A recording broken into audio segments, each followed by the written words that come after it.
Bonjour à tous et bienvenue pour ces papotes diététiques. Alors aujourd'hui, on va voir comment est-il possible de savoir qu'il faut s'arrêter de manger. Comment s'arrêter de manger à temps? C'est la question que beaucoup de mes patients me posent. Si ils arrivent à détecter leur sensation de faim, eh bien c'est parfois plus compliqué avec la sensation de satiété et ils mangent souvent beaucoup plus que de raison. Est-ce que c'est aussi votre cas? C'est ce qu'on va voir aujourd'hui et je vais vous donner les astuces pour avoir une alimentation tout à fait régulée. Alors, pour ceux qui ne me connaissent pas encore ici, je m'appelle Chloé de Smet, je suis diététicienne nutritionniste, diététicienne holistique et j'accompagne les femmes qui sont fatiguées de faire des régimes pour faire la paix avec leur corps et leur alimentation. Je pratique depuis 20 ans, j'ai toute une multitude d'outils dans ma boîte à outils et je les partage avec vous avec grand plaisir au travers de ces papotes diététiques, mais aussi des masterclass, de mes accompagnements en ligne. Il y a le coaching de groupe, il y a des programmes différents et puis également des consultations individuelles, que ce soit en ligne ou au cabinet. Alors, aujourd'hui, nous allons voir ce qu'il se passe quand on mange trop et quand on est un petit peu dérégulé et pourquoi ça arrive. Alors je vais vous partager mon écran, ça arrive tout de suite. Alors, pour ceux aussi qui ont l'habitude de suivre ces papotes diététiques, je vous précise qu'aujourd'hui, je ne suis malheureusement pas en direct. Si tout se passe bien, cette vidéo, elle est diffusée pendant que je travaille. J'ai eu un petit bug d'agenda et je serai en consultation au moment de ces papotes diététiques. Mais je vous encourage à me laisser vos commentaires sous la vidéo, toutes vos questions, me dire si vous regardez en pseudo direct ou en replay plus tard dans la journée. Donc, et me mettre toutes les questions, je viendrai y répondre tout de suite après. Alors, on va regarder comment on va passer cette petite demi-heure ensemble. Alors, on va parler de se connecter à sa faim, et oui, parce que pour pouvoir bien se réguler et bien écouter finalement ces sensations de satiété, eh bien, il va falloir d'abord se connecter à sa faim. Ensuite, on va entraîner l'interoception. Je vais vous expliquer ce qu'est l'interoception. On va viser le rassasiement optimal. Je vais vous expliquer un petit peu ce que c'est et puis comment on peut y arriver. Et on reviendra sur 3 raisons de manger trop. On va parler de la restriction. Oui, ça peut sembler un peu bizarre, mais c'est la première cause généralement. Il y a l'environnement, ça on en a déjà beaucoup parlé la semaine dernière. Et puis il y a les émotions. Et nous viendrons ensuite sur les conclusions de cette présentation. Alors, on va commencer par se connecter à la faim. Avant de commencer à manger, il est important de prendre une petite pause et d'être en conscience de ce que vous allez faire. Bien souvent, quand on mange trop, c'est qu'on est en pilote automatique. C'est qu'on mange sans s'en rendre compte. Il y a plein de facteurs qui peuvent nous pousser à être en pilote automatique. Et donc la première chose à faire, c'est de prendre une grande respiration avant de manger et de se dire, ok, là, où est-ce que j'en suis? Quelle est ma faim? Est-ce que j'ai une petite faim, une grande faim? Qu'est-ce que j'ai envie de manger? Comment je me sens? Ça, c'est très important, c'est la première étape. Et donc, durant le repas, vous allez pouvoir aussi vous concentrer sur les saveurs. Comment évolue le goût? Comment sont vos sensations physiques? Qu'est-ce qui se passe dans votre corps? Essayez d'être présent et ressentez si, tiens, cette sensation de faim que j'avais au départ, comment est-ce qu'elle évolue? Est-ce que les sensations physiques sont toujours les mêmes? Est-ce que la nourriture me plaît toujours autant? Ça, on va le voir un petit peu plus loin aussi. Donc, c'est essayer de voir comment ça se passe dans votre corps et d'être présent à ce que vous faites. C'est la première des choses. Donc, si vous arrivez à vous connecter à vos sensations de faim, c'est déjà la première bonne nouvelle. Si vous n'y arrivez pas, on en reparle tout de suite après avec l'interoception. Ici, je vous ai mis... Ah oui, je ne vous le voyez pas, je vais enlever ma caméra. Alors, attendez, je vais faire comme ça. Je vous ai proposé l'échelle de la faim. Alors ici, vous voyez qu'on peut noter la faim, évaluer sa faim et sa satiété, son rassasiement. On peut, passer de cette échelle où on a une faim qui est trop présente, hein. Vous voyez, la 1, la 2, c'est, mourir de faim et la 2, un appétit vorace et ensuite on arrive à une grande faim, un petit creux, une sensation neutre, la sensation d'être presque satisfait, le rassasiement et la satisfaction, le sentiment d'être bien rempli, le sentiment d'être trop plein et le sentiment d'être malade. Alors souvent, quand on mange trop, on finit ses repas en étant trop plein, voire malade. Et c'est ça qu'on essaye d'éviter. Et donc, je vous le disais, la première des choses, ça va être de mesurer sa faim. J'avance un petit peu, mais effectivement, généralement, quand on a trop faim, on n'arrive pas bien à se réguler. Donc, essayez d'évaluer votre faim avant de commencer à manger et de pouvoir évaluer quelle quantité vous allez manger, de quoi vous avez besoin pour vous satisfaire. Ça, c'est la première des étapes. Je vais pas tout vous révéler parce que j'ai plein de choses à vous dire avant, mais je brûle d'impatience. C'est un sujet que j'aborde souvent et que j'aime bien pour pouvoir se réguler. Alors, cette régulation interne, ça s'appelle l'interoception. L'interoception, c'est le sens qui perçoit ce qui se passe à l'intérieur de nous. Donc cette interoception, elle va nous permettre de ressentir justement la faim et le rassasiement. Et chez certaines personnes, elle peut être assez faible de nature ou je vais dire en incompétence acquise, on peut dire ça comme ça. Par exemple, si vous avez fait de nombreux régimes et que vous vous êtes imposé de manger des quantités euh, précises en ignorant vos sensations de faim, en vous disant non, là c'est entre les repas, je ne peux pas manger, je dois attendre mon heure du repas. Donc là, vous ignorez la faim.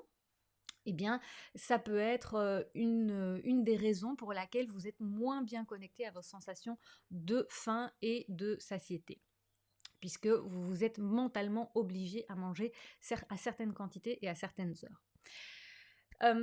Ça peut être plus faible aussi quand, on a un cerveau qui fourmille très fort et qui est très, très occupé à plein de choses, je pense notamment au TDAH peut-être, où là, les sensations, elles vont moins être présentes parce que le cerveau est trop occupé, trop stimulé avec d'autres choses et la faim, par exemple, ne va survenir que quand on a une énorme faim et qu'il est vraiment très, très temps de manger, quoi. Donc voilà, et souvent ça va pousser à dévorer par la suite, on va le voir.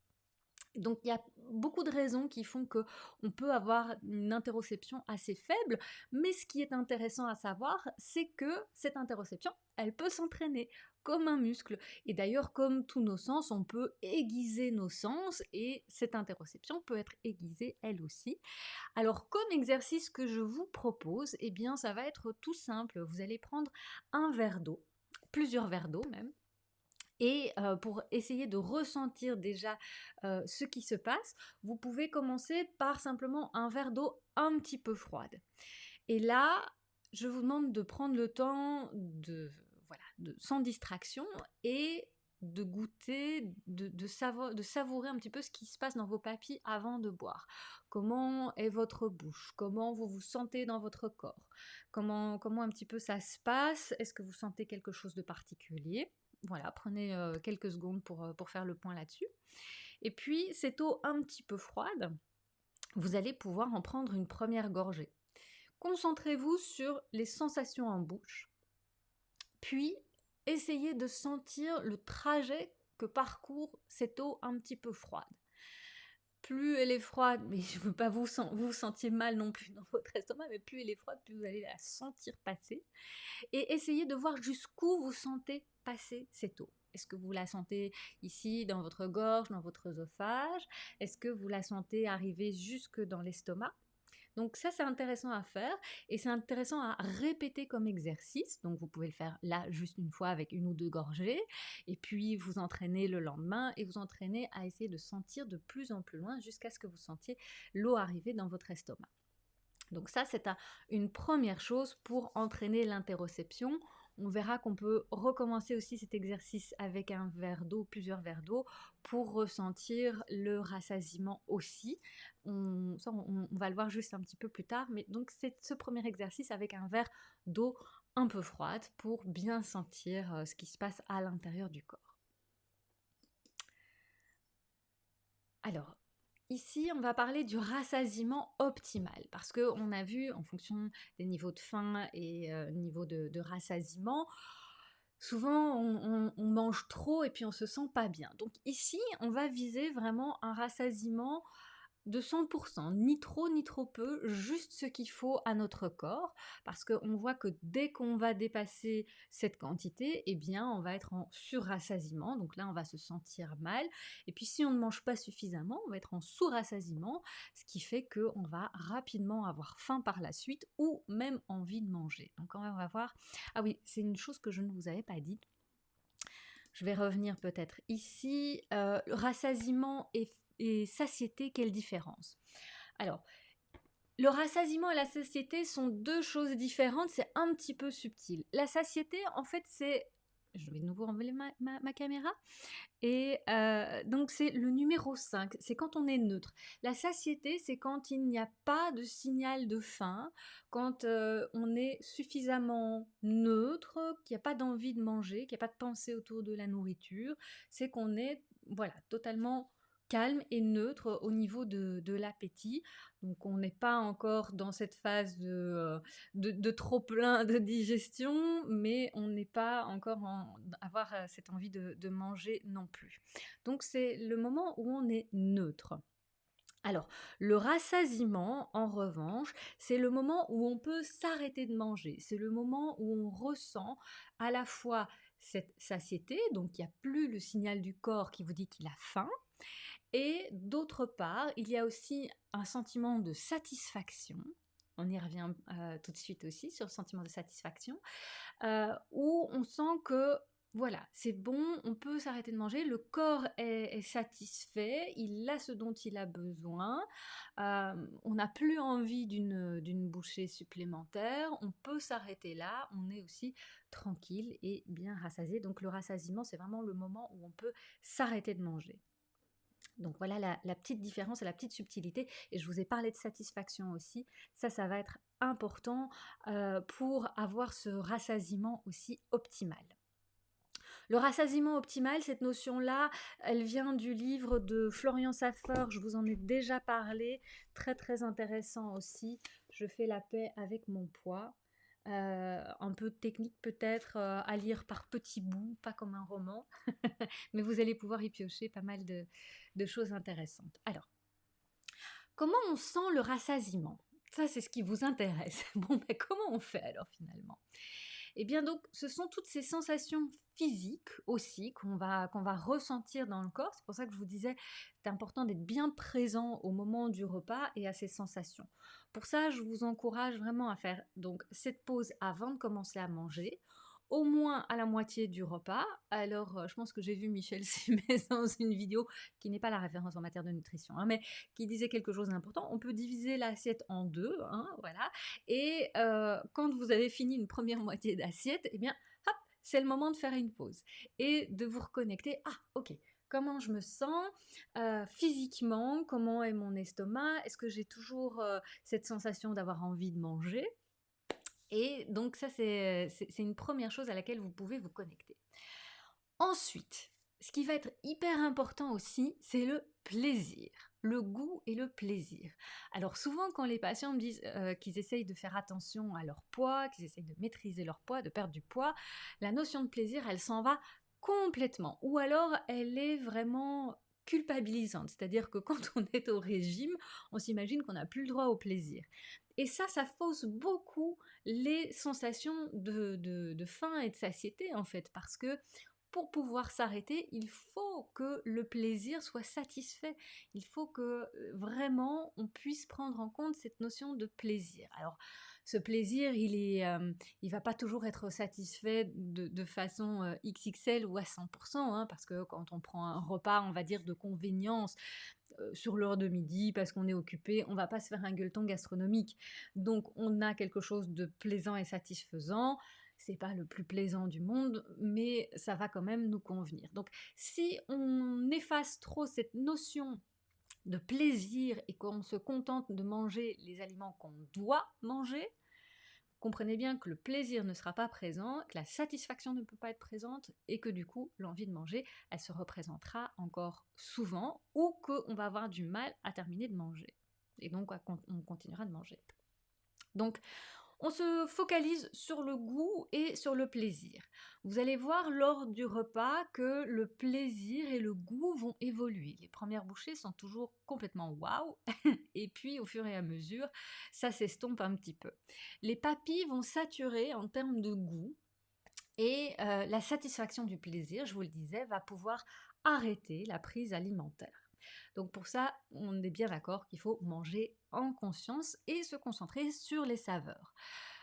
Petite chose aussi, on en avait reparlé la semaine dernière quand on avait parlé de mindless eating, conditionné pour trop manger, tous ces facteurs environnementaux aussi qui nous poussent à manger plus. La saturation des papilles, si on a plein de saveurs différentes, eh bien les papilles vont saturer moins vite et on va pouvoir manger de plus grandes quantités. Là aussi, ça c'est quand on a du mal à s'arrêter, qu'on met trop de choses différentes au cours d'un même repas, ça peut être compliqué de s'arrêter, plus compliqué en tout cas.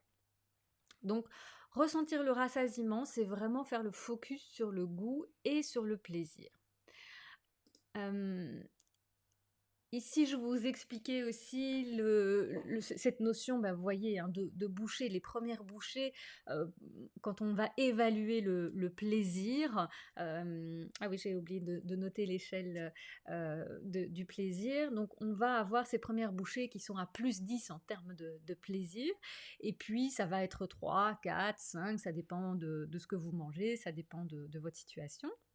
Et puis on voit que tout doucement, eh bien, ces bouchées vont être un petit peu moins plaisantes, et puis de moins en moins, jusqu'à arriver à un certain moment de neutralité. Par exemple, je vous encourage, si vous n'avez jamais fait le test, et si vous avez l'impression que vous ne savez jamais vous arrêter, je vous encourage à faire le test avec un aliment que vous aimez.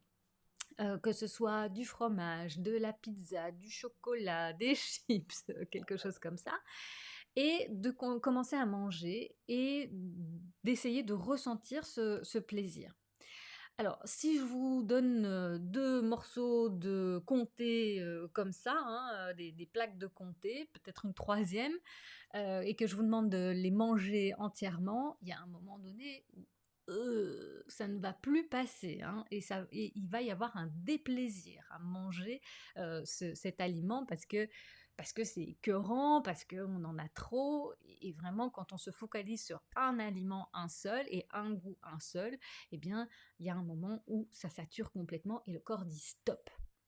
Donc ça peut être un exercice à faire aussi. Un autre exercice, je vous disais, avec l'eau, ça, avec une eau plutôt tempérée, pour ressentir votre sentiment de rassasiement, si vous avez peur de faire ça avec un aliment que, voilà, vous avez peur des calories, vous pouvez le faire avec de l'eau. Et là, je vous invite aussi à prendre un temps où vous êtes calme, où vous n'êtes pas dérangé, et à vous connecter avec votre corps. Et vous allez pouvoir commencer à boire un verre d'eau et ressentir un petit peu comment ça se passe, de nouveau le trajet dans le corps, est-ce que vous le sentez? Et puis vous continuez avec un deuxième verre d'eau. Même exercice, connectez-vous à vos sensations, troisième verre d'eau et ainsi de suite jusqu'à ce que vous sentiez que ça va, vous ne pouvez plus en boire un suivant, que là vous avez assez et votre estomac est plein. Ça, c'est une bonne façon aussi de renforcer l'interoception et de renforcer cette sensation et de vous montrer que vous êtes capable de ressentir cette sensation de on s'arrête là.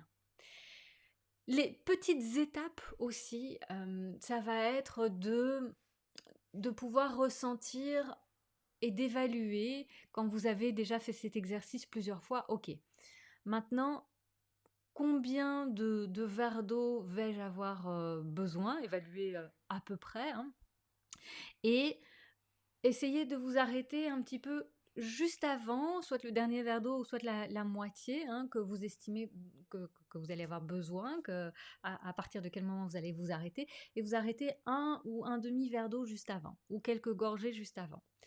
Et vous dites, ok, comment je me sens maintenant? Comment je me sentirais si j'avais bu quelques gorgées en moins? Et comment je me sentirais si je bois quelques gorgées ou le demi-verre d'eau en plus?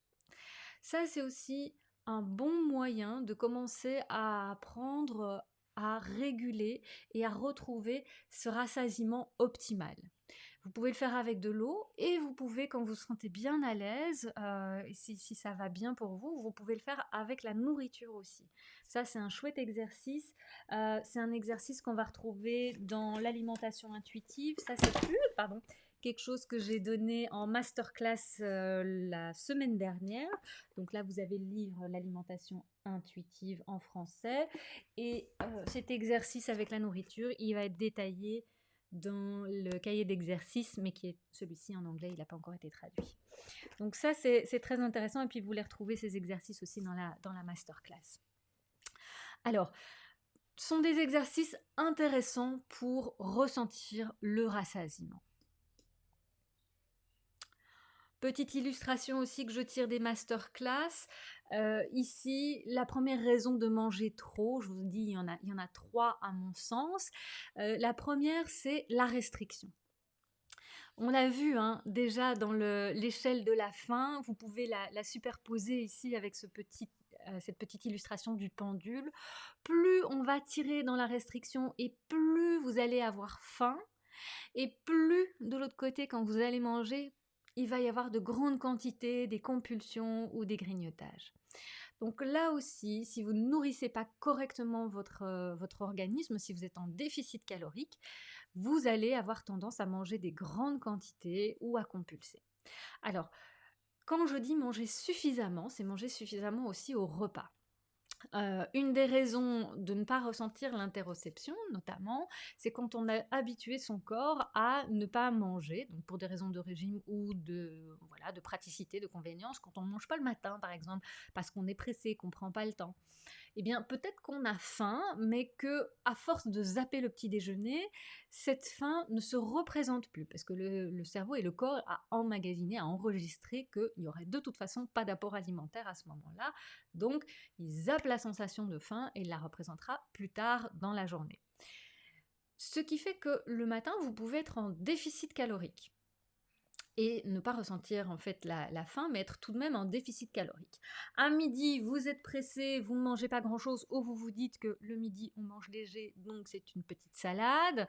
Là, vous allez avoir un apport calorique à tout casser de 500 calories sur la matinée et le midi, alors que dans les fêtes, vous allez avoir besoin de la moitié à peu près de vos apports caloriques de la journée, c'est-à-dire que vous allez avoir besoin d'environ plus de 1000 kilocalories, 1200 kilocalories à ce moment-là, et vous n'en avez eu que 500. Votre corps, il est en déficit calorique. Quand il arrive à 4 heures, il est en déficit calorique. Et qu'est-ce qu'il va faire? Il va vouloir survivre et il va vous demander à manger. Et donc c'est là qu'on va commencer à se ruer sur tout ce qui passe quand on rentre à la maison. Ou quand on sort du boulot et qu'on achète un truc à la boulangerie en passant. Donc là, vraiment, réalisez bien que le déficit calorique, il peut être volontaire ou involontaire et qui va vous pousser à manger trop.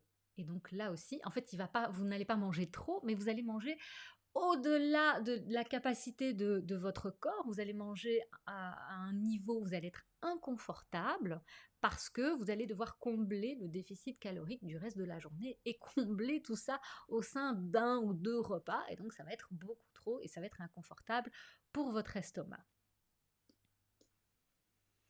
Alors, la deuxième raison de manger trop, c'est l'environnement. Ça, on l'a vu dans les papotes diététiques de la semaine dernière, je vous y renvoie, donc mindless eating, conditionné pour trop manger. Je vous ai parlé de la diversité des aliments au cours d'un repas, mais il y a énormément de facteurs, les facteurs environnementaux qui vont vous pousser à manger davantage, donc je vous renvoie, si c'est votre cas, si vous avez du mal à vous arrêter quand vous voyez des gens manger, que vous avez du mal à dire non quand on vous propose un dessert, que tout ça, toutes ces questions d'environnement qui vous allument des étoiles dans les yeux quand vous voyez des aliments, là je vous renvoie à au papa diététique de la semaine dernière. Alors, ensuite, on va parler des émotions. Ça, c'est aussi un facteur important, quelque chose que mes patients me rapportent beaucoup. C'est que les émotions les poussent à manger. Je mange mes émotions. Quand je suis stressée, quand je suis heureuse, quand je suis triste, quand ça va pas, quand je suis fatiguée. Voilà. La fatigue, c'est encore autre chose, mais ça pousse à manger aussi davantage. Ah oui, je ne l'avais pas noté et c'est très intéressant. J'aurais pu mettre une quatrième raison très très importante, c'est le manque de sommeil. Je pense que j'ai aussi fait des papotes diététiques il y a longtemps sur le sommeil. Allez voir ça aussi, ça influence vos apports alimentaires. Donc les émotions, ici, c'est souvent qu'on essaye généralement, quand ce sont des émotions qui sont ressenties de manière plutôt douloureuse, on va essayer d'anesthésier ces émotions avec la nourriture. Et ça fonctionne, mais sur un court laps de temps. C'est ça qui est embêtant, parce que on va vraiment avoir cette sensation physique et physiologique du réconfort, de la récompense aussi, hein. Il y a le système de la récompense qui est entraîné avec cet apport alimentaire, qui entraîne tout un circuit neuro-hormonal également, hein, avec la dopamine, la sérotonine. Et donc on va avoir cette récompense avec l'alimentation, cet apaisement, et puis ça va s'estomper. Et là, il va y avoir plein de choses différentes.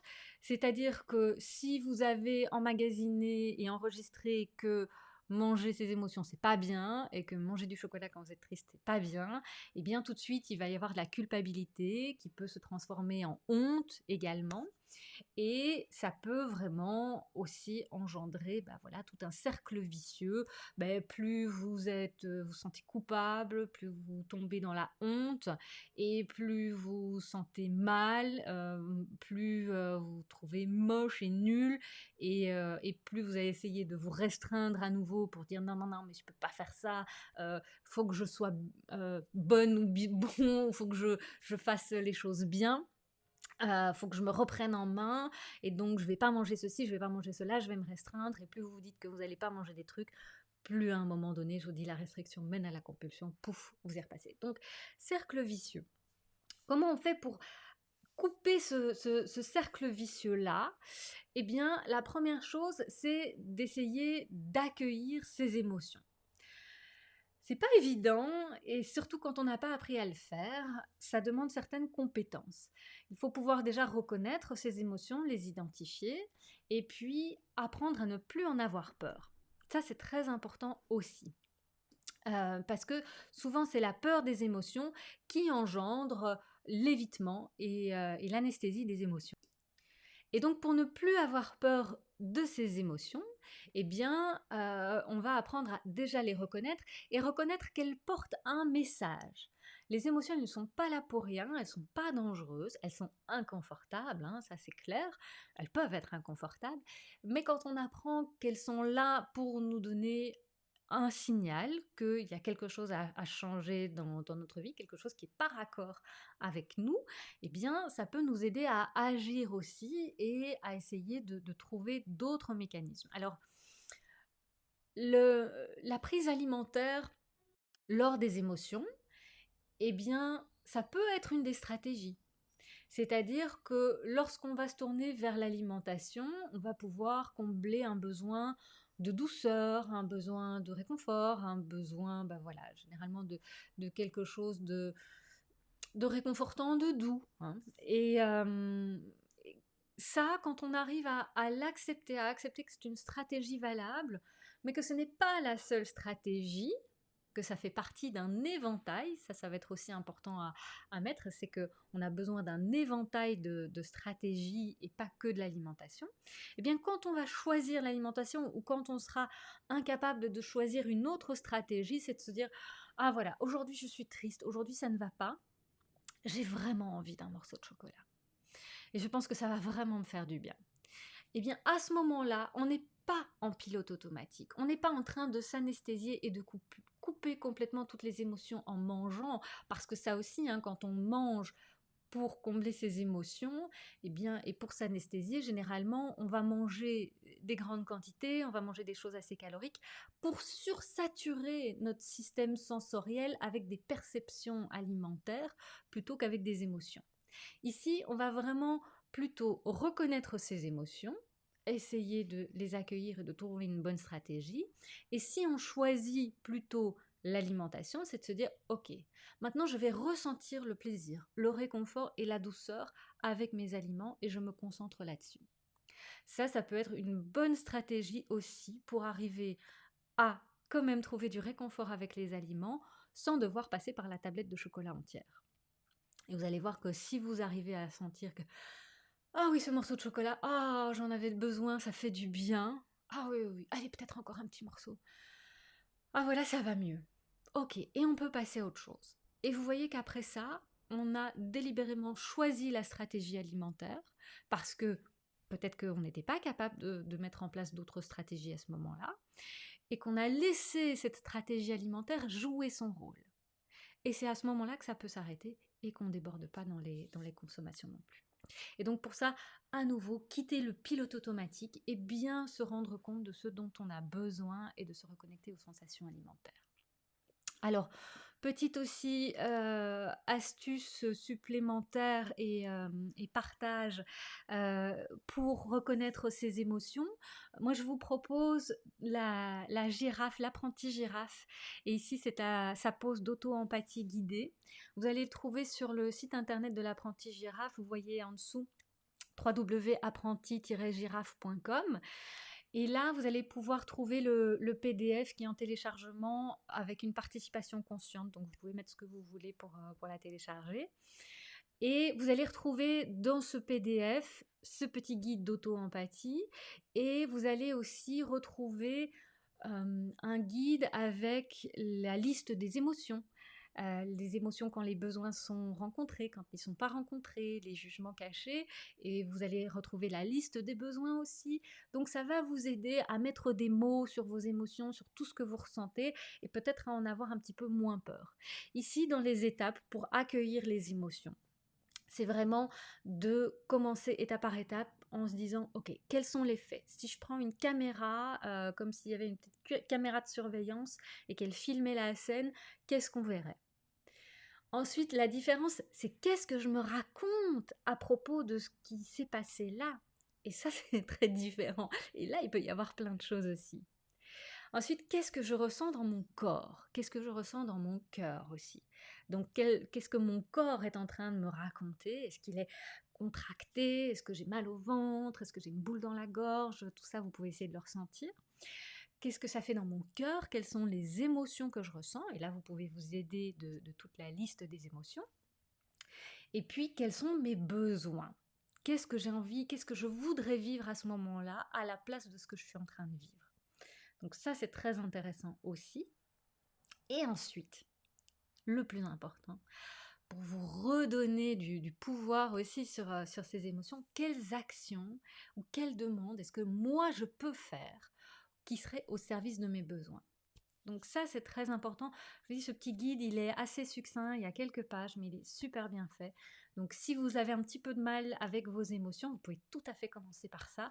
Ce sera hyper intéressant. Donc je vous encourage à aller voir sur le site de l'apprenti girafe. Donc accueillir vos émotions pour ne plus en avoir peur et éviter donc cette anesthésie pour justement ne plus ressentir les émotions qui font peur.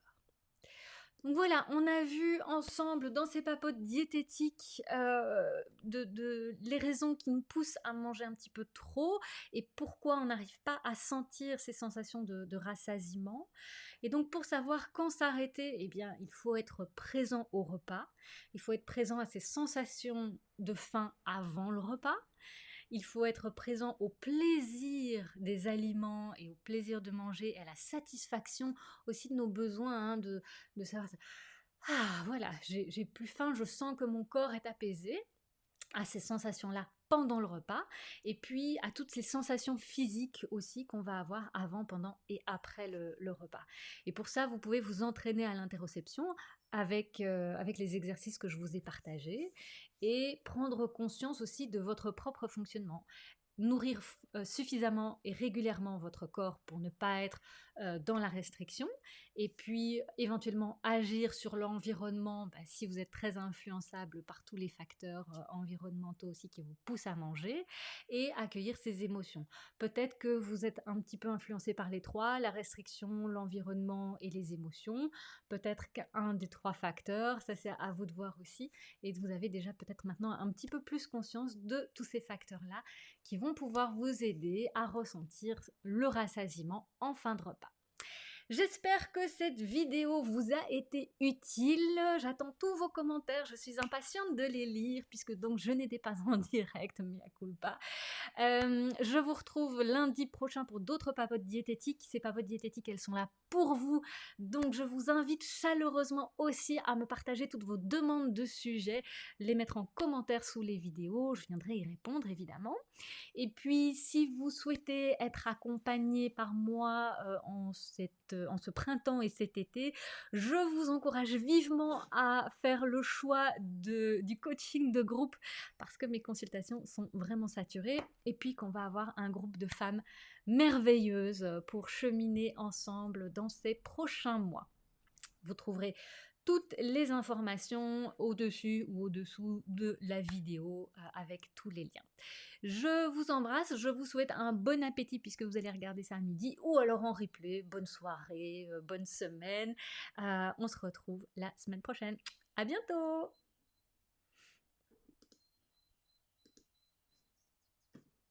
Ah, elle ne veut pas s'arrêter.